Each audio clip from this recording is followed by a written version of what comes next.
Still have a run, but you should be good here. All right, green checker, good job. Tire just come off. We're on pit road, guys. Cut a tire or something break? No, cut a tire and I'm stuck.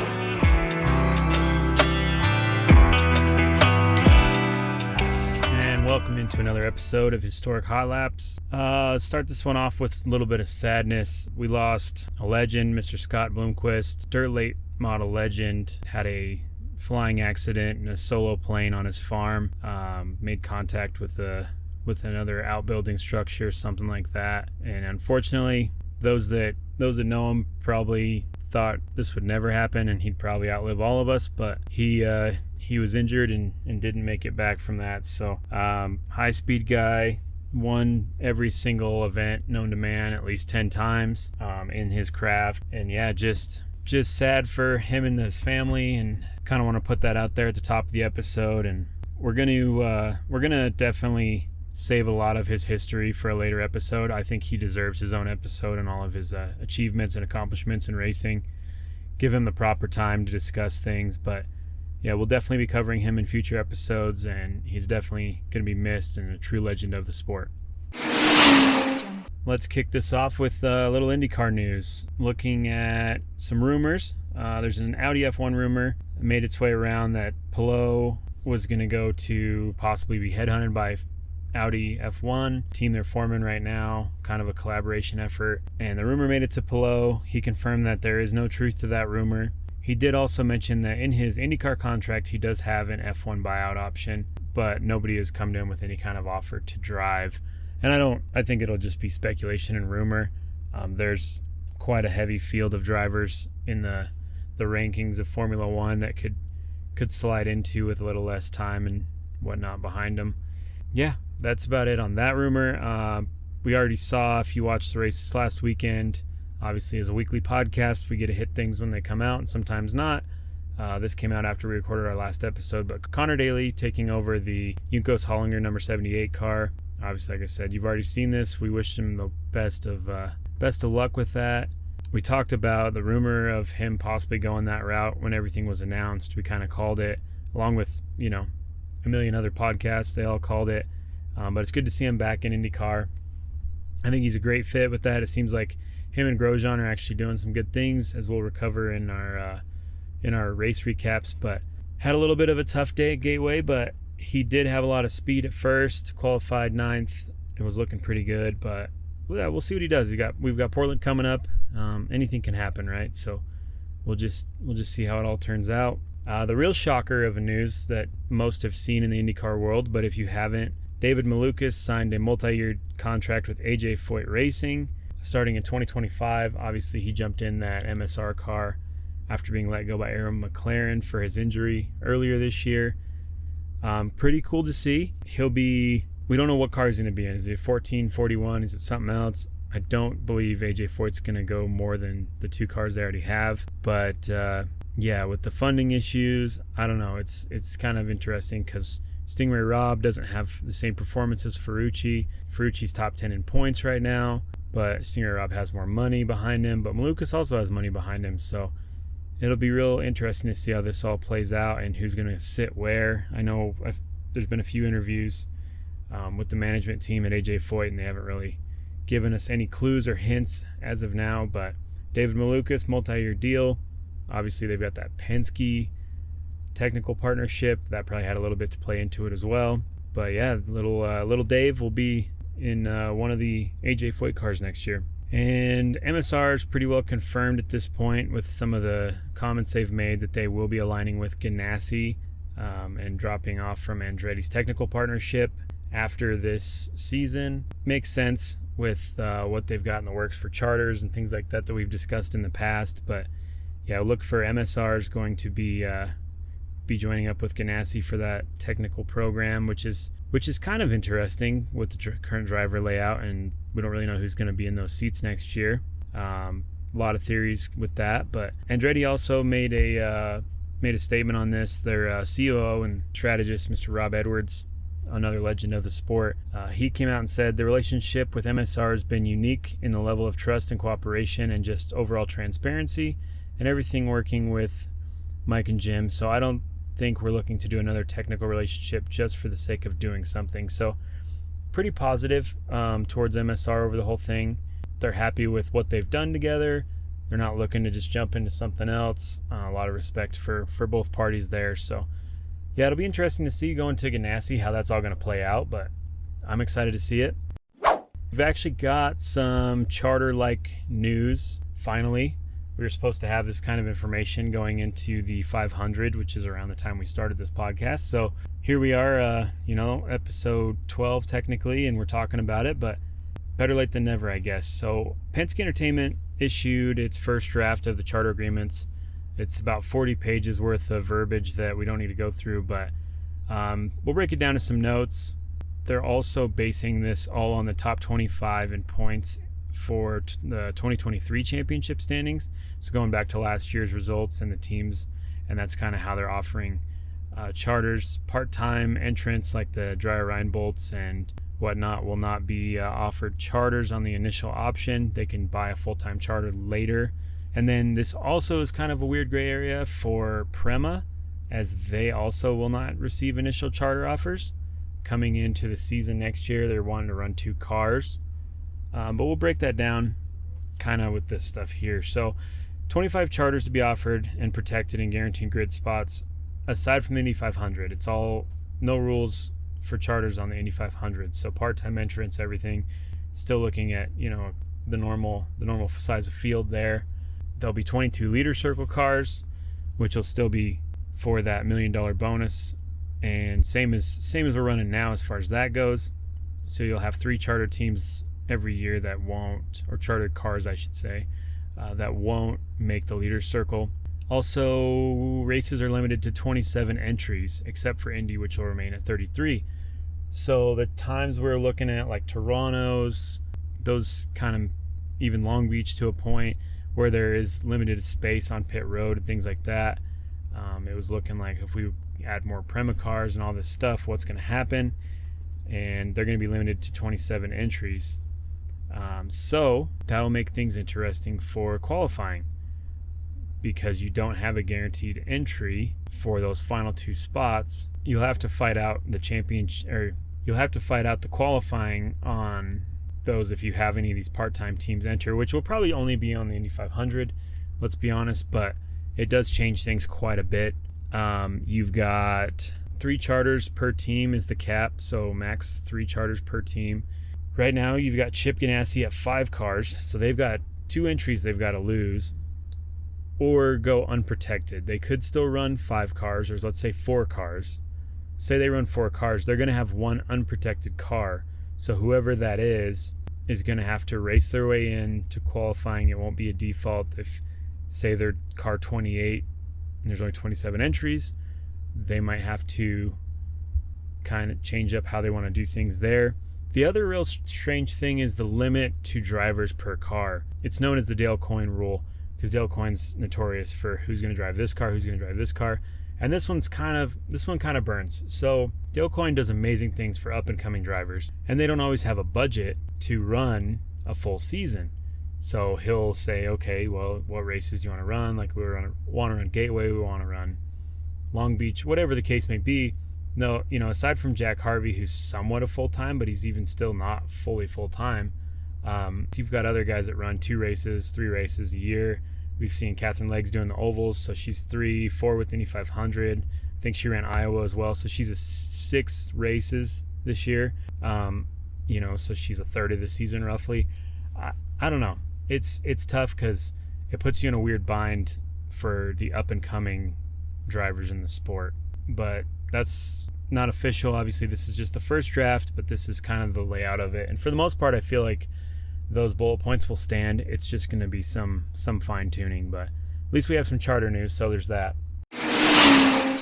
Moving on to NASCAR, fallout from the Richmond controversy. Austin Dillon and RCR got to keep their race win from all that Richmond nonsense.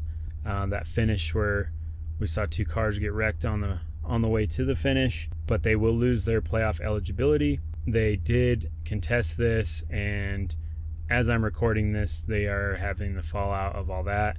It doesn't look like NASCAR is going to bend in anything, because it's pretty blatant what happened there. So you can't really go back and say, oh, he didn't mean to do this, or this wasn't intentional. It was clearly intentional.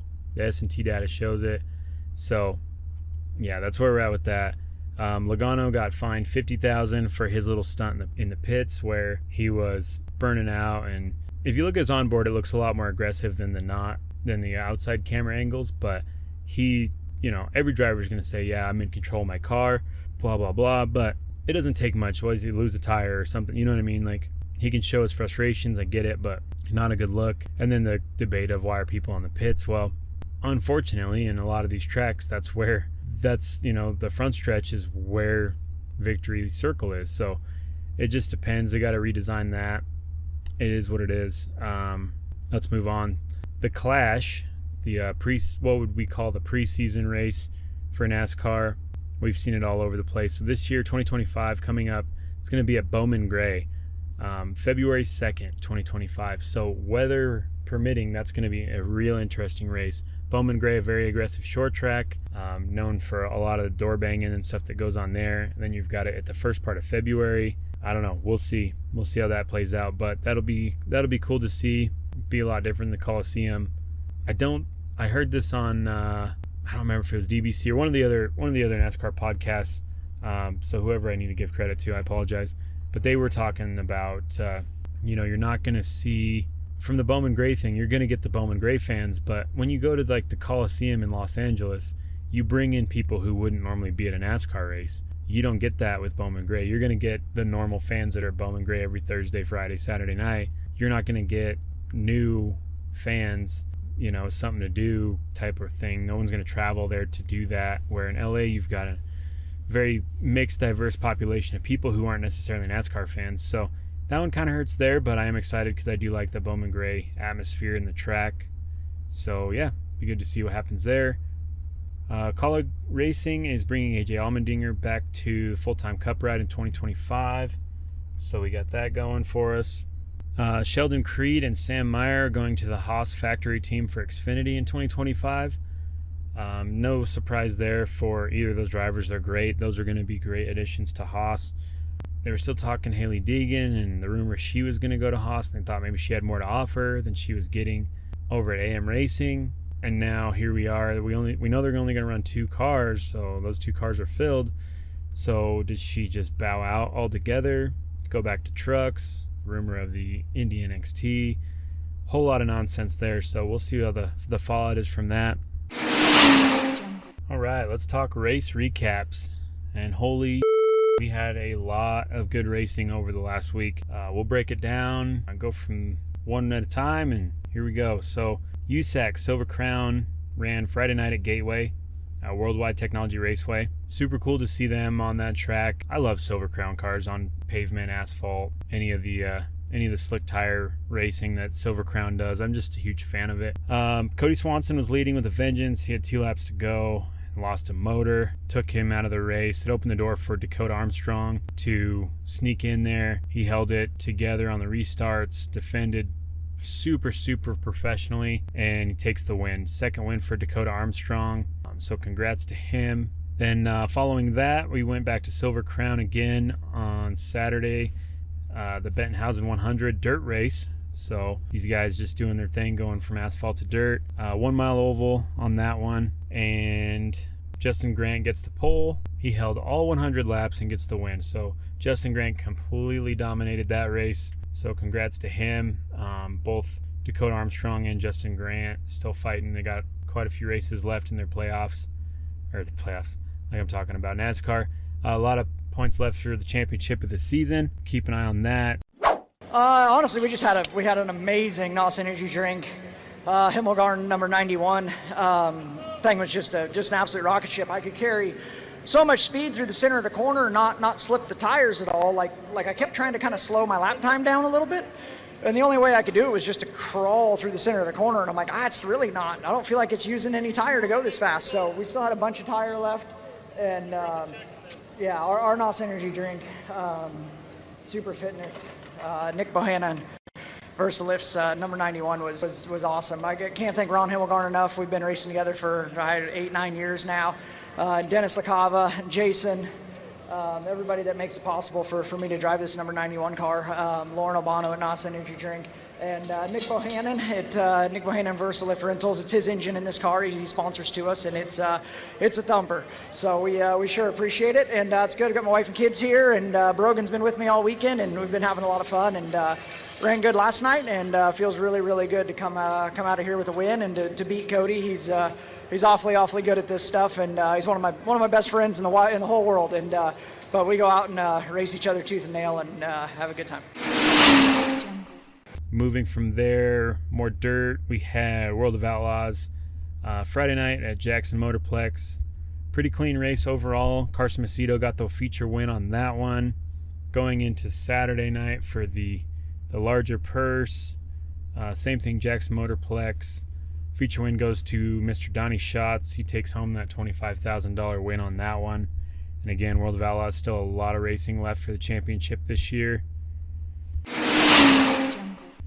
Looking at High Limit, Peter Murphy Classic at King Speedway. High Limit's on their Western States tour right now, so a lot of cool hometown tracks for the West Coast racers. Peter Murphy Classic, it's a pretty aggressive race. There were several incidents through the feature. Last few laps, Brad Sweet and Tyler Courtney battled it out pretty hard. Caution comes out, making for a late restart. Then Brad ended up losing position, which brought a opening up for Rico to sneak on by, and Rico gets past Brad but can't get past Courtney, and Courtney gets the win. So Tyler Courtney gets another one, beats both the California guys, Rico and Brad, at their home track. So pretty crazy to see that.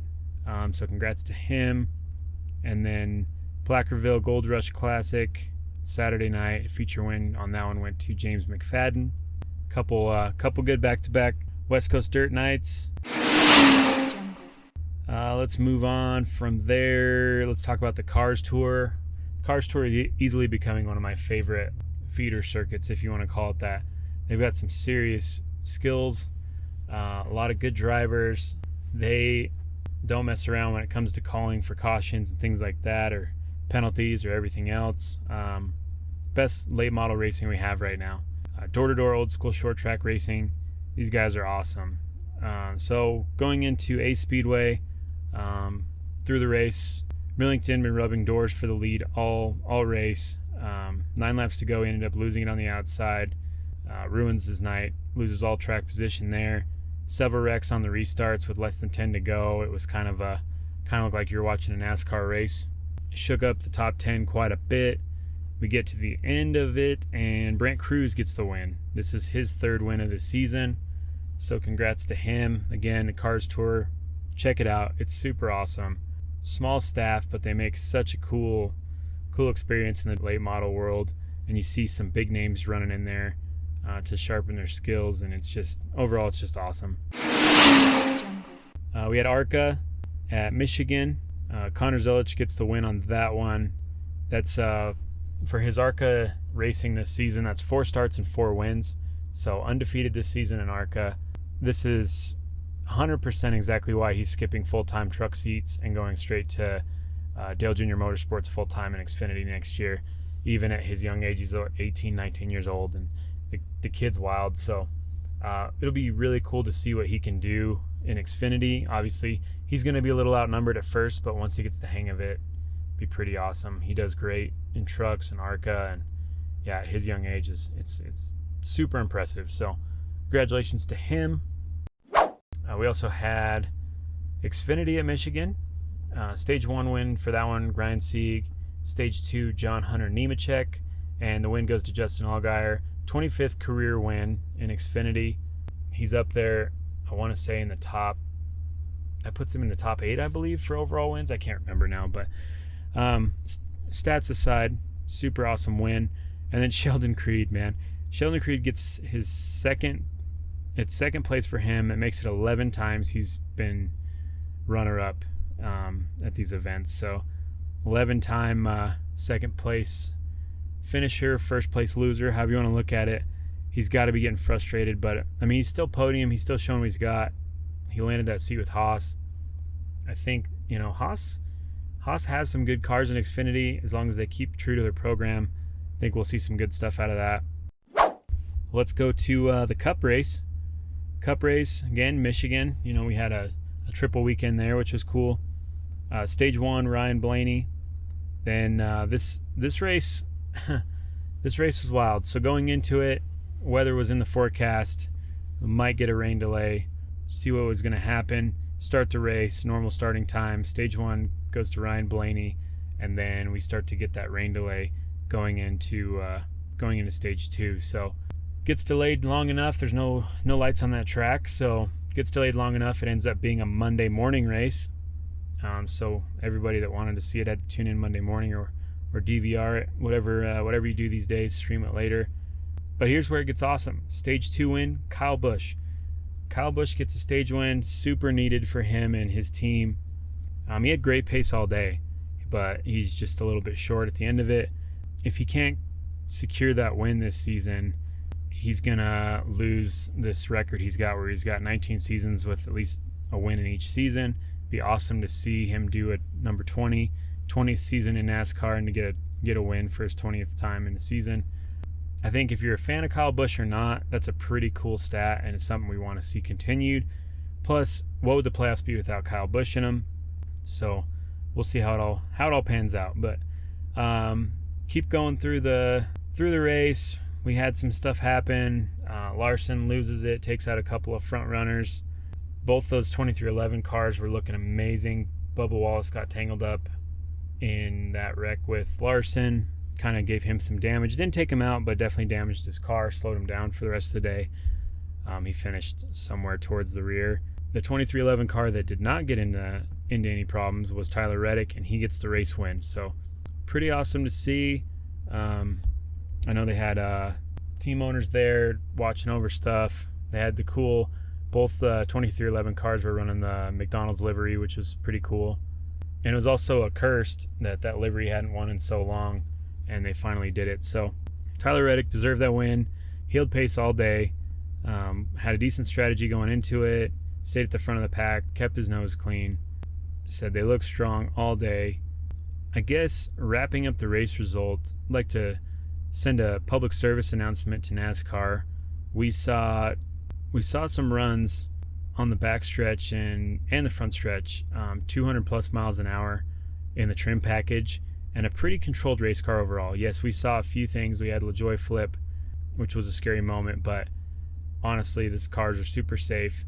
Looking at it, I feel like Michigan, knowing how NASCAR runs things, they're going to want to try to restrict it down a little bit, change the aero package or something, but just don't. Leave it alone. That shit was amazing. It was a good race. We don't need to change a thing. 208 miles an hour at one point. Controlled race cars. I mean, you flipped. You had one flip. I mean, if anybody was going to do it, it was going to be him, unfortunately.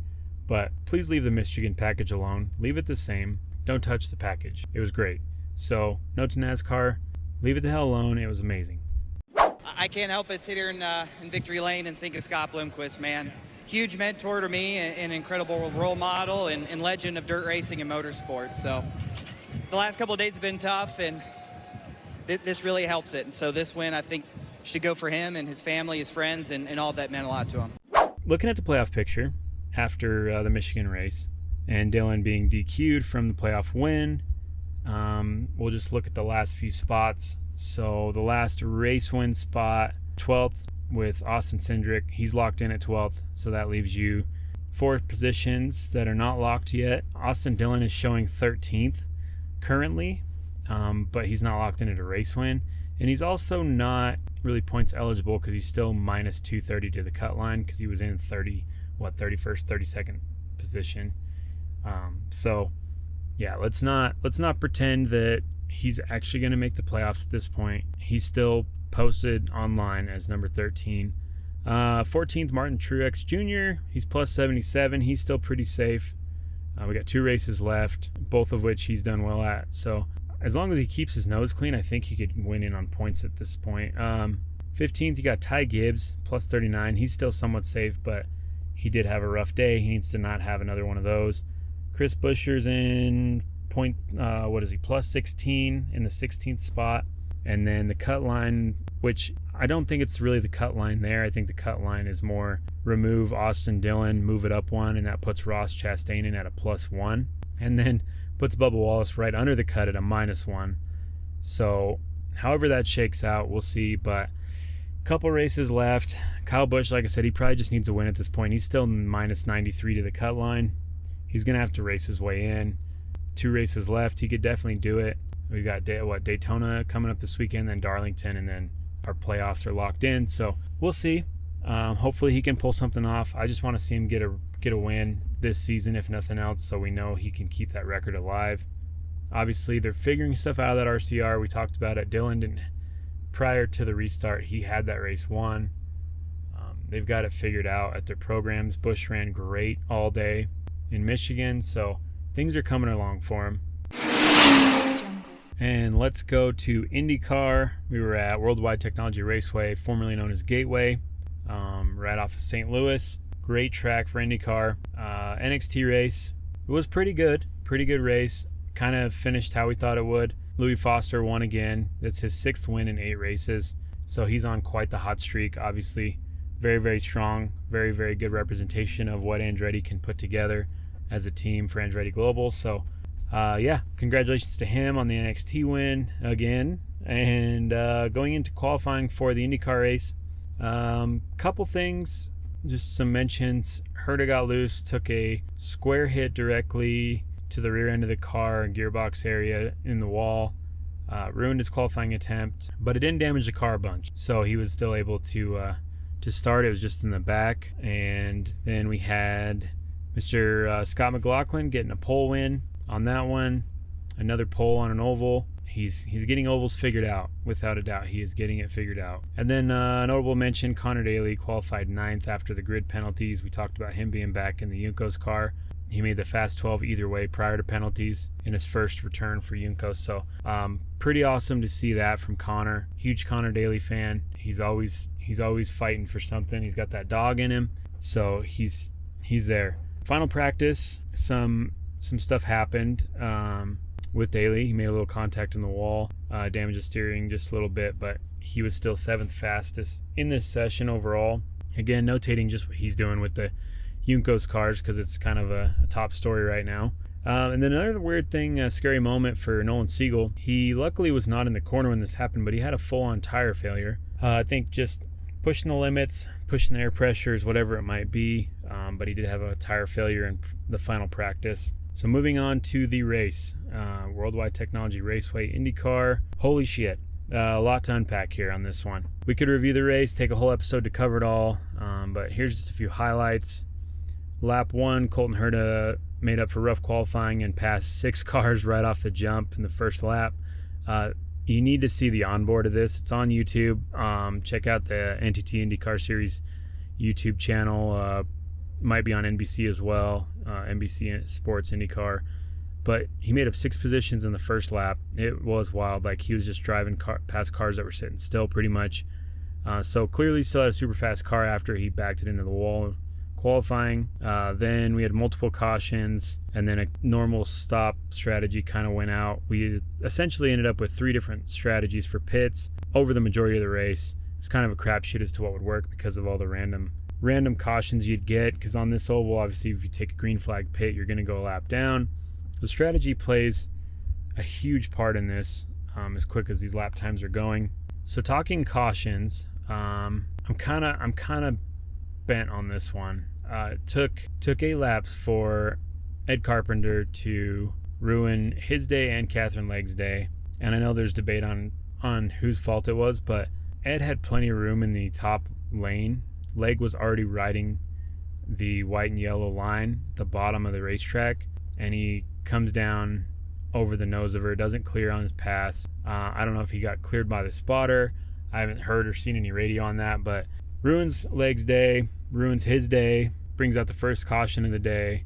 I think that makes that the 3rd tub that is probably trashed from Ed driving ovals. At what point are we just going to quit doing that, leave Rasmussen in them to keep some points on that car? Or to the point where the leader circle and all that, we'll talk about that here in a minute, but ECR is in rough shape. So It sucks when the boss also is the one taking out the cars and trashing them, and it sucks even worse when he takes somebody else out. So we'll see. I know he's having a rough season. He's had a rough couple years.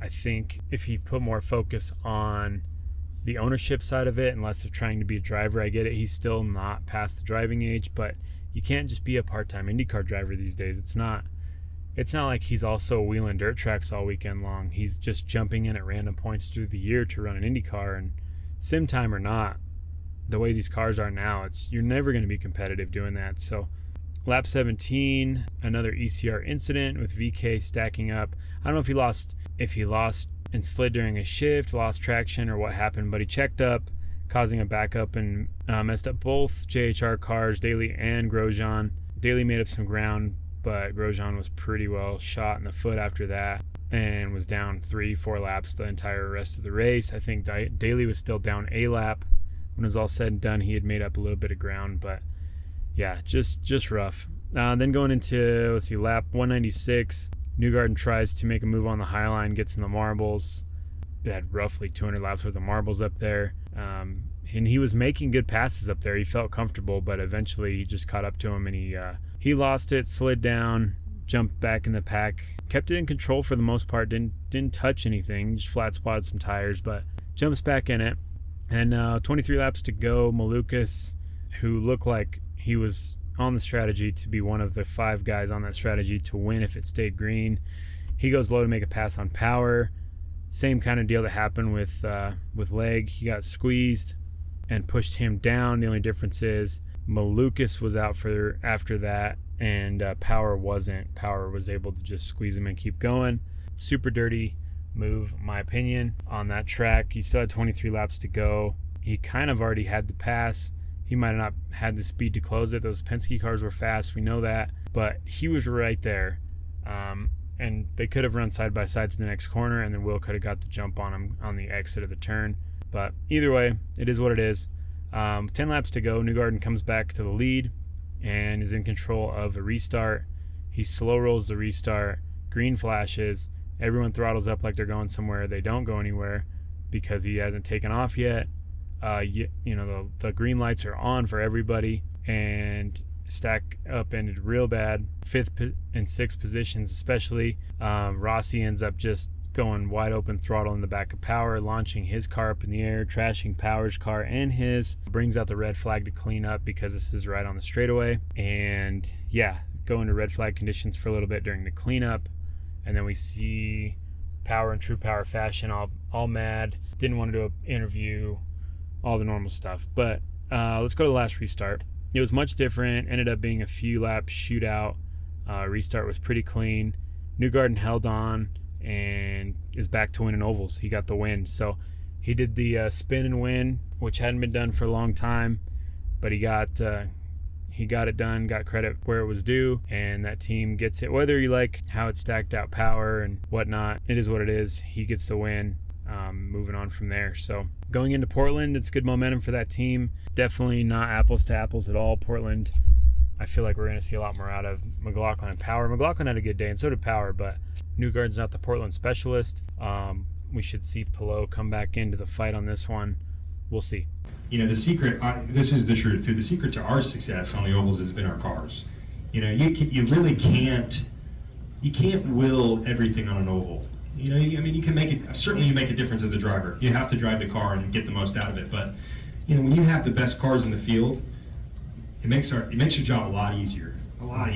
And I think that's been the case for us. We've had incredible oval cars consistently over the last, 5-6 years. We've just had great oval cars. Our road and street course package has been bumpier. It's just been up and down as far as consistency, but it just starts with having the best cars in the field. I think that's the difference maker, and we've made the most of that throughout this timeline recently. Moving on to points championship. After the Worldwide Technology Raceway race, here's where we're sitting. 4 races left in the regular season. 4 races to go in the season. Championship points are as follows. You've got Pelot in first place, Herta in second place, minus 59 points. Very doable still, especially going into Portland. he could get that win and really shake things up. Dixon is 65 points down, and so is Power, so tie for third and fourth at negative 65. McLaughlin in fifth place at minus 73. Award minus 98. Starting to get to where it's going to be tough to make up that kind of ground in 4 races, but anything's possible. See, Kirkwood minus 101, Newgarden minus 126 in 8th place, Rossi at minus 165, and Ferrucci at minus 194, rounding off the top 10. Leader circle points, this is going to get a little interesting as we go. So in 21st position is AJ Foyt Racing. Obviously they're safe with the Ferrucci car, but the number 41 of Stingray Rob is 21st place in the leader's circle points at 144 points. Ed Carpenter in the number 20, which is the Rasmussen car. It is the last car in the leader's circle currently at 136 points. Here's where it gets exciting, and I can't wait to watch this. 23rd place is Connor Daly in the JHR number 78. Obviously, they brought him in to try to get that car in the leader's circle. The car that's last in the leader's circle, that's one place in front of him, is his car that he was laid off from. So it would make him extremely ecstatic to push them out and get JHR in.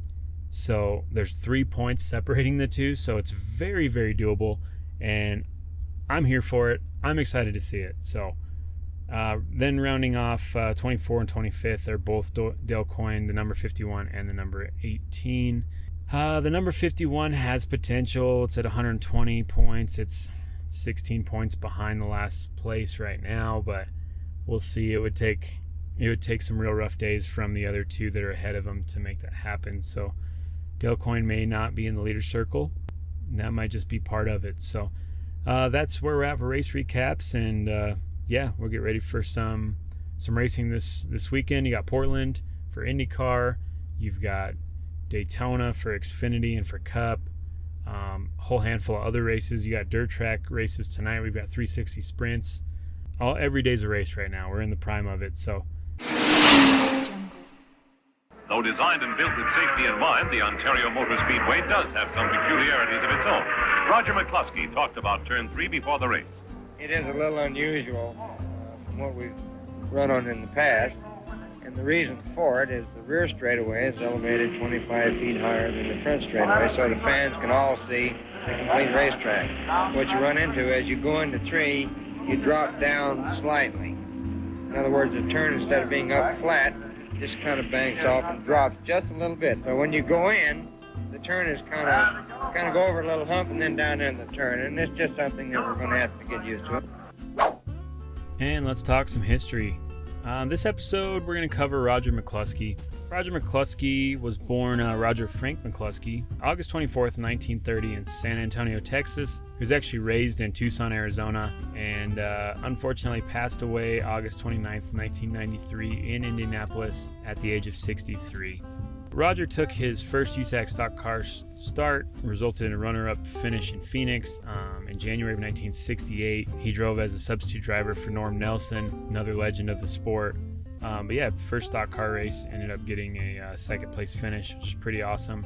Over the years, McCluskey earned 4 USAC midget car wins, 23 USAC sprint car wins, 23 USAC stock car wins, and 5 USAC championship car, or national championship, champ car, INDYCAR, however you want to look at it now. It'd be equivalent to INDYCAR now. But 5 of those wins, including his last start at the Milwaukee Mile in 1979, which is rare since most drivers don't win their last race in their career. So he is a unicorn when it comes to that stat. He was a USAC national champion in 1973. He started every Indianapolis 500 race from 1961 to 1979, except for 1964. So he had a pretty good run, 65 through 79, and then obviously 61, 62, and 63. The best finish he got at Indy was 3rd place in 1973. He made 4 NASCAR Grand National Series starts from 1969 to 1977, with his best finish being 2nd place in 1970 at the legendary Riverside International Raceway. He represented the USAC Series in the 1974 International Race of Champions, the IROC Series.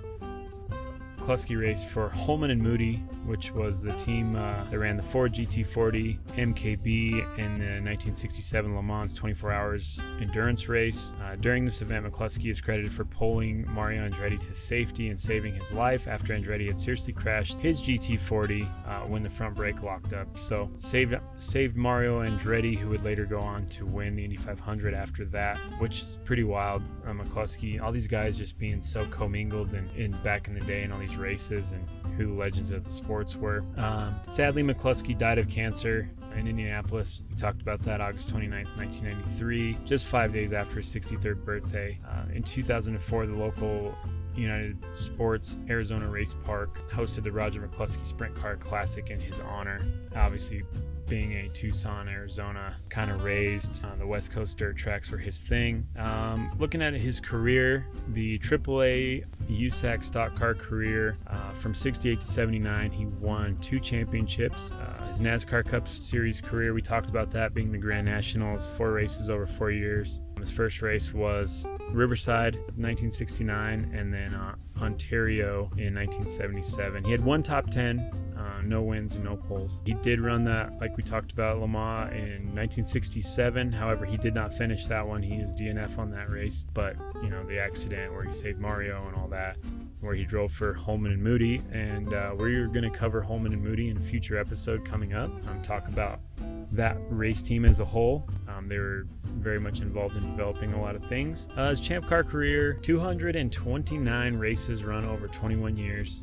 First place finish 1973. First race was 1960 in Langhorne.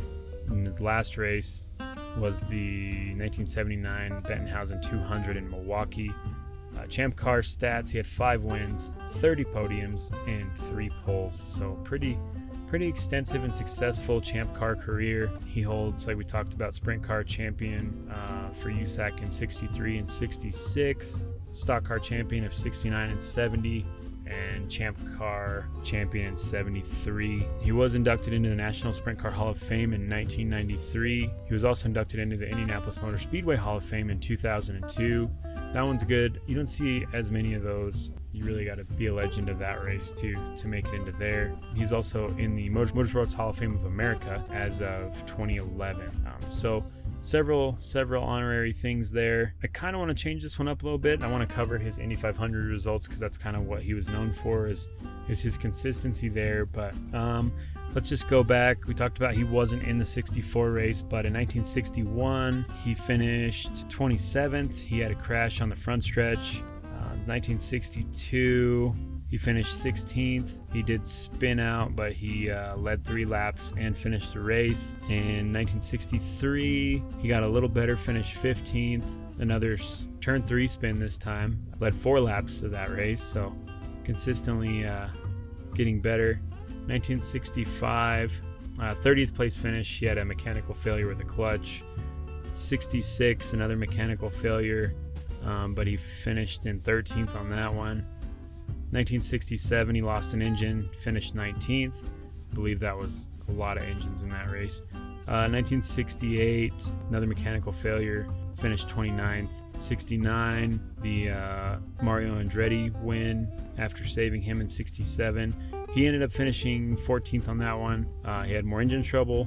1970, suspension failure, finished 25th. Man, this guy just didn't catch a break with all these. Kind of why I wanted to check these out, see what, why his finishes weren't better at Indy. But 1971, he finished 9th, so he got the top 10 there. 1972, another engine problem, finished 24th. 1973, got the podium, 3rd place, finished that one. Let's see, 1974, another mechanical failure, got 16th place.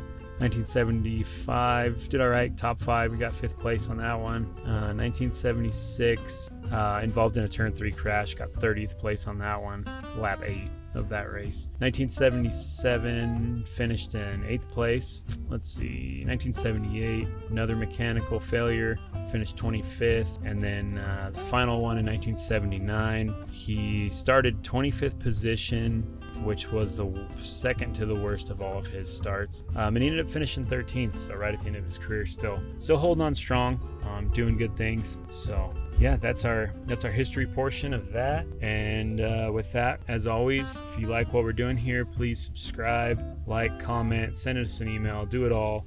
We'll keep this thing going. And until next week, we'll review some more races and have some more history. Stay safe, and thanks for tuning in.